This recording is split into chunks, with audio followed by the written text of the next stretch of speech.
ನಮಸ್ತೆ ನವಕರ್ನಾಟಕ ಟಿವಿಗೆ ಸ್ವಾಗತ. ನವಕರ್ನಾಟಕ ಟಿವಿ ಜನಪರ ನ್ಯಾಯಪರ. ನೀವಿನ್ನ ನಮ್ಮ ಚಾನೆಲ್ ಸಬ್ಸ್ಕ್ರೈಬ್ ಮಾಡಿಲ್ಲ ಅಂದ್ರೆ ಈ ಕೂಡಲೇ ಲೈಕ್ ಮಾಡಿ, ಶೇರ್ ಮಾಡಿ, ಸಬ್ಸ್ಕ್ರೈಬ್ ಮಾಡಿ, ತಪ್ಪದೆ ಬೆಲ್ ಐಕಾನ್ ಕ್ಲಿಕ್ ಮಾಡಿ. ರಾಜೀವ್ ಗಾಂಧಿ ನಗರದ ಮುಂದಿನ ರಸ್ತೆಯಲ್ಲಿ ಕಳಪೆ ಬೀದಿ ದೀಪಗಳ ಅಳವಡಿಕೆ. ಕೂಡ್ಲಿಗಿ ಪಟ್ಟಣದ ಹೊಸಪೇಟೆ ರಸ್ತೆ ರಾಜೀವ್ ಗಾಂಧಿ ನಗರದ ಮುಂದಿನಿಂದ NH 50ರವರೆಗೆ ದೀಪಗಳನ್ನು 2024 ಜುಲೈ ತಿಂಗಳಲ್ಲಿ ರಸ್ತೆಯ ಪಕ್ಕದಲ್ಲಿ ಅಳವಡಿಕೆ ಮಾಡಲಾಗಿದ್ದು, ಇದನ್ನು ಪಟ್ಟಣ ಪಂಚಾಯಿತಿಯ ಟೆಂಡರ್ ಪ್ರಕ್ರಿಯೆಯಲ್ಲಿ 6 ಲಕ್ಷ ರೂಪಾಯಿ ವೆಚ್ಚದಲ್ಲಿ ಕೈಗೊಳ್ಳಲಾಗಿದೆ. ಆದರೆ ಅಳವಡಿಸಲಾಗಿರುವಂತಹ ಬೀದಿ ದೀಪಗಳು ಸಾರ್ವಜನಿಕರಿಗೆ ಯಾವುದೇ ರೀತಿಯ ಉಪಯುಕ್ತವಾಗದೆ 2 ವರ್ಷದಲ್ಲಿ 2 ತಿಂಗಳು, 3 ತಿಂಗಳು, 6 ತಿಂಗಳು ಬೆಳಗಿರುವುದು ಕಂಡುಬಂದಿದೆ. ದಿನಾಲೂ ಕತ್ತಲಲ್ಲಿ ಸಾರ್ವಜನಿಕರು ಹೆದ್ದಾರಿಯ ಕಡೆಗೆ ವಾಕ್ ಹೋಗುವುದು, ಬೆಳಗಿನ ಜಾವ ರಾತ್ರಿ ಹೊತ್ತಲ್ಲಿ ಹೆದ್ದಾರಿ ಪಕ್ಕದ ಹೊಲದ ಕಡೆ ಹೋಗಿ ಬರುವ ಜನರಿಗೆ ಮತ್ತು ಕರಡಿ ಭಯ ಪಕ್ಕದ ರಸ್ತೆಯಲ್ಲಿ ಹುತ್ತ ಇರುವ ಜಾಗದಲ್ಲಿ ಗೆದ್ದಲು ಹುಳ ಇರುವೆ ಬಗೆದು ತಿಂದಿರುವುದನ್ನ ನೋಡಿದ ಜನ ಆತಂಕ ಹಾಗೂ ಭಯಗ್ರಸ್ತರಾಗಿದ್ದಾರೆ. ಸಾರ್ವಜನಿಕರಿಗೆ ಬೀದಿ ದೀಪಗಳು ಕಿಂಚಿತ್ತೂ ಉಪಯೋಗವಾಗ್ತಾ ಇಲ್ಲ ಅಂತ ದೂರನ್ನ ವ್ಯಕ್ತಪಡಿಸಿದ್ದಾರೆ. ಈ ರೀತಿ ಸ್ಮಶಾನದಲ್ಲಿ ಇರುವ ಐಮ್ಯಾಕ್ಸ್ ಲೈಟ್ ಸುಮಾರು ವರ್ಷಗಳಾದರೂ ಹತ್ತದೇ ಇರುವುದು ಸಾರ್ವಜನಿಕರು ಆಕ್ರೋಶ ವ್ಯಕ್ತಪಡಿಸಿದ್ರು. ಆದರೆ ಸರ್ಕಾರದ ಹಣ ದುರುಪಯೋಗವಾಗ್ತಾ ಇದೆ. ದೀಪಗಳು ಕಳಪೆಯಾಗಿದ್ದು ಸಾರ್ವಜನಿಕರು ಈ ಹಿಂದೆ ಮಾಧ್ಯಮಗಳಿಗೆ ತಿಳಿಸಿದ್ರು. ಆದರೆ ಆ ಕಳಪೆ ಲೈಟ್ ಈಗ ಕಂಬದಲ್ಲಿ ಇರೋದಿಲ್ಲ.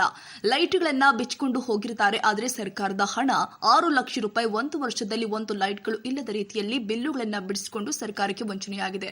ಆದರೆ ಈಗ 2025ನೇ ಸಾಲಿನಲ್ಲಿ ಮತ್ತೆ ಹೊಸ ಕಂಬಗಳ ಬೀದಿ ದೀಪಗಳನ್ನ ಸುಮಾರು 20 ಕಂಬಗಳನ್ನ ಹಾಕಲಾಗಿದೆ. ಆ ಕಂಬಗಳಲ್ಲಿ ಈಗ ಅಳವಡಿಕೆ ಮಾಡಿ 1 ವರ್ಷವಾಗಿದ್ದು ಇದುವರೆಗೆ ಆದರೆ ಈಗ ಆ ಕಂಬದಲ್ಲಿ 2 ತಿಂಗಳು 6 ತಿಂಗಳಿಗೊಮ್ಮೆ ವಿದ್ಯುತ್ ಹತ್ತಿದ್ದು ಅಲ್ಲಿಂದ ಇಲ್ಲಿಯ ತನಕ ಕಂಬದಲ್ಲಿ ಲೈಟ್ ಹತ್ತುತ್ತಾ ಇಲ್ಲ. ಇದು ಸಾರ್ವಜನಿಕರು 2 ವರ್ಷದಲ್ಲಿ ಎಡಗಡೆಗೆ 6 ಲಕ್ಷ, ಬಲಗಡೆಗೆ 20 ಲಕ್ಷ ಎಂಬ ವಿದ್ಯುತ್ ಕಂಬಗಳನ್ನು ಅಳವಡಿಕೆ ಮಾಡಿ ಅದನ್ನ ಬಿಲ್ ಮಾಡಿರುತ್ತಾರೆ.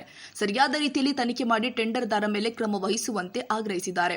ಈಗಾಗಲೇ 2 ವರ್ಷದಲ್ಲಿ 6 ರಿಂದ 20 ಲಕ್ಷ ಕರೆಂಟ್ ಬಲ್ಬ್ ಹಾಗೂ ಕಂಬ ಅಳವಡಿಕೆ. ಸರ್ಕಾರದ ಹಣ 2 ವರ್ಷದಲ್ಲಿ 1 ಕಿಲೋಮೀಟರ್ನಲ್ಲಿ 25 ಲಕ್ಷ ನಷ್ಟವಾಗಿರುವುದು ಸಾರ್ವಜನಿಕರ ಆಕ್ರೋಶಕ್ಕೆ ಕಾರಣವಾಗಿದೆ.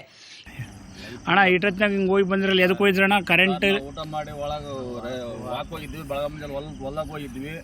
ಹೊಲಕ್ಕೆ ಅಡ್ಡಾಡಕರ ಇಲ್ಲಿ ಹುಳ ಉಪ್ಪಡಿ ಕಾಲ ಕೈಯಾಗ, ಮತ್ತೆ ಇಲ್ಲಿ ಕರಡಿಗಳು ಅಡ್ಡಾಡ್ತಾವ. ಮತ್ತೆ ಚೀಫ್ ಆಫೀಸರ್ಗೆ ಹೇಳಿದ್ರೆ ಲೈಟ್ ಹಾಕ್ಸ್ರಿ ಅಂದ್ರೆ ಯಾರು ಮೆಂಬರ್ಗಳೆಲ್ಲ ಕಿವಿಯಾಗ ಹಾಕನವಲ್ರು. ಸ್ವಲ್ಪ ಅನುಕೂಲ ಮಾಡಿಕೊಟ್ರಿ ಅಂದ್ರೆ ಹೇಳಿದ್ರೆ ಕಿವಿಯಾಗ ಹಾಕನಂಗಿಲ್ಲ. ಸ್ವಲ್ಪ ಆದಷ್ಟು ಮಾಡಿ ಪೇಪರ್ ಬರೆಯೋರ ಮುಖಾಂತರ ಸ್ವಲ್ಪ ತಿಳಿಸ್ಲಿ ಅಂತೇಳಿ ನಾವು ಹೇಳಿದಕ್ಕೆ ತಿಪ್ಪೇಸ್ವಾಮಿಗೆ ಸ್ವಲ್ಪ ಗಮನಿಸಿ ಅವ್ರ ಕಿವಿಯಾಗ ಗಮನಕ್ಕೆ ಹಾಕಪ್ಪ ಅಂತೇಳಿ ಹೇಳಿದ್ವಿ. ಅವ್ರ ಮುಖಾಂತರ ಈ ದಾರಿಗೆ ಲೈಟ್ಗಳು ತರಂಗ ಮಾಡಕ್ಕಂತ ಹೇಳಿದ್ವಿ. ಎಷ್ಟು ದಿನ ಆತಣ್ಣ ಹೋಗಿದ್ದು? ಸರ್ ಹೆಚ್ಚು ಕಮ್ಮಿ ಒಂದು 15-20 ದಿವಸ ಮೇಲೆ ಆಗ್ತದೆ. ಯಾರಿಗಾದ್ರೂ ಇದು ಆಯ್ತು ಹೋಗ್ಯತ್ತಾ ಚೀಫ್ ಆಫೀಸರ್ಗೆ? ಹೇಳಿದ್ವಿ. ಇವಾಗ ಮುಂದೆ ಹೋಟ್ಲ್ ಸತಿಗೆ ಹುಡುಗ ದಿವಸ ಮಾಡ್ತದನ್ನ ಕಿವಿಯಾಗ ಇವತ್ತು ಮಾಡ್ತೀವಿ ನಾಳೆ ಮಾಡ್ತೀವಿ ಅಂತಾರ ಮಾಡುವಲ್ರು. ನಾವು ಹೇಳಿ ಸಾಕಾಯ್ತು. ಅದಕ್ಕೋಸ್ಕರ ನಾವು ಯಾರು ಮೆಂಬರ್ಗಳೆಲ್ಲ ಕಿವಿಯಾಗ ಹಾಕಂಗಿಲ್ಲ, ಅವ್ರ ಚೀಫ್ ಆಫೀಸರ್ ಕೂಡ ಕಿವಿಯಾಗ ಹಾಕಂಗಿಲ್ಲ. ಆದ್ರೆ ತಿಪ್ಪೇಸ್ವಾಮಿಗೆ ಹೇಳಿದ್ವಿ, ಸ್ವಲ್ಪ ನೋಡಪ್ಪ ನೀನು ಇದೇ ಮುಖಂಡ ಇದಾನ ಇಲ್ಲಿ ಊರ್ ಬಾಗ್ಲಾಗ ಸ್ವಲ್ಪ ಮಾಡಂತ ಹೇಳಿದ್ವಿ. ಅದಕ್ಕೋಸ್ಕರ ನೀವು ಅವ್ರ ಗಮನಕ್ಕೆ ಹಾಕಿವಿ ಸರ್. ಒಂದು ನಿಮಿಷ ತಿಳಿ. ಅಣ್ಣ ನೀವು ಪತ್ರಕರ್ತರ? ಹೌದಪ್ಪ. ಏನಾಗ್ಬೇಕಾಯ್ತಮ್ಮ? ಅಣ್ಣ ಇಲ್ಲಿ ಸ್ವಲ್ಪ ಹೇಳ್ರಿ ಅಣ್ಣ. ಇಲ್ಲಿ ಎಲ್ಲ ಈಗ ಒಂದು ತಿಂಗಳಿಂದ ಇದು ಲೈಟ್ಗಳು ಹಾಕೋಗ್ಯಾರ. ಏನು ಇದು ಯೂಸೇ ಆಗ್ತಿಲ್ಲ. ಏನು ಲೈಟ್ ಕಂಬ ಬೀದಿ ದೀಪದ್ದೆಲ್ಲ ಹಾಕ್ಯಾರ. 20 ದಿನದಿಂದ 2-3 ದಿನ ಆನ್ ಆಯ್ತು. ಆಮೇಲಿಂದ ಆನೆ ಆಗಿಲ್ಲ. ಇದು 6 ತಿಂಗಳಿಗೆ ಒಂದ್ಸಲ, 3 ತಿಂಗಳಿಗೆ ಒಂದ್ಸಲ ಎಲ್ಲ ಆನ್ ಆಗ್ತಿತ್ತು ಅಷ್ಟೇ. ಏನು ಯೂಸಿಲ್ಲ, ಹಾಕಿ ಏನು ಉಪಯೋಗಿಲ್ಲ ಅನಿಸುತ್ತೆ ನಮಗಿಲ್ಲಿ. ರಾತ್ರಿ ಅಡ್ಡಾಡೋರಿಗೆಲ್ಲ ಭಾಳ ಸಮಸ್ಯೆ ಆಗ್ತೈತಿ.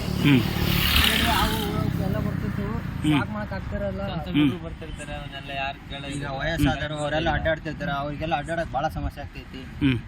ಕಾಲ್ ತಳಗೆಲ್ಲ ಹುಳ ಹೋಗ್ತಿ. ಇಲ್ಲಿ ನೋಡಿದ್ರೆ ಎಲ್ಲ ಉತ್ತ ಗಿತ್ತ ಎಲ್ಲ ಸೈಡ್ಗೆಲ್ಲ ಬೆಳೆದವು. ಅದ್ರ ಪಕ್ಕ ನಡ್ಕೊಂಡ್ ಬರ್ತಿರ್ತಾರೆ. ಭಾಳ ಭಯ ಆಗತ್ತೆ. ಮೊನ್ನೆ ಹಾವು ನೋಡಿದ್ವಿ ಆ ಥರದ್ದೆಲ್ಲ ಸಮಸ್ಯೆ ಭಾಳ ಇದಾವೆ. ಇವು ಸರ್ಕಾರದವ್ರಿಗೆ ಒಂದ್ 2-3 ಸಲ ಹೇಳಿದ್ವಿ. ಏನು ಇದು ಸರಿಯಾದ ರೀತಿಯಲ್ಲಿ ತನಿಖೆ ಮಾಡಿ ಅಂತ ಈ ಹಿಂದೆ ಮಾಧ್ಯಮಗಳಲ್ಲಿ ಪ್ರಚಾರಗೊಂಡ್ರು.